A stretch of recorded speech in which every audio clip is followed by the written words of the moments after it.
रामू एक छोटे से गांव का गरीब किसान था। उसके पास बस 2 बीघा जमीन थी। वही उसकी दुनिया थी, वही उसका सपना। हर सुबह सूरज निकलने से पहले वो उठ जाता, टूटी हुई चप्पल पहनकर खेत की ओर चल पड़ता। उसके हाथों में छाले थे, लेकिन आंखों में मेहनत की चमक थी। बरसात समय पर नहीं आती थी। कभी ज्यादा बारिश फसल बहा ले जाती, तो कभी सूखा जमीन को फाड़ देता। फिर भी रामू हार नहीं मानता। वो अपने खेत को अपने बच्चे की तरह सींचता, पसीने से, उम्मीद से और विश्वास से। बीज खरीदने के पैसे नहीं होते, तो वो साहूकार से उधार लेता। ऊंचे ब्याज का बोझ उसके कंधों को और झुका देता। लेकिन घर में भूखे बच्चों की आंखें देखकर वो फिर खेत में जुट जाता।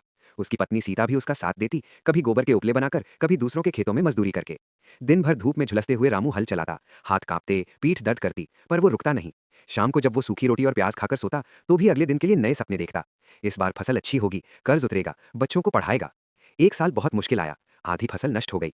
गांव के कई किसान टूट गए। लेकिन रामू ने हिम्मत नहीं छोड़ी। उसने खेत की मिट्टी को हाथ में लेकर कहा, तू मेरी माँ है, मुझे खाली हाथ नहीं लौटाएगी। उसकी मेहनत रंग लाई। अगली फसल अच्छी हुई। पूरी नहीं, पर इतनी कि घर का चूल्हा जल सका और कर्ज का थोड़ा बोझ हल्का हुआ। उस दिन रामू की आंखों में आंसू थे। दुख के नहीं, आत्मसम्मान के। रामू की कहानी किसी एक किसान की नहीं, बल्कि उन लाखों किसानों की है जो हर दिन चुपचाप संघर्ष करते हैं ताकि हमारी थाली भरी रह सके।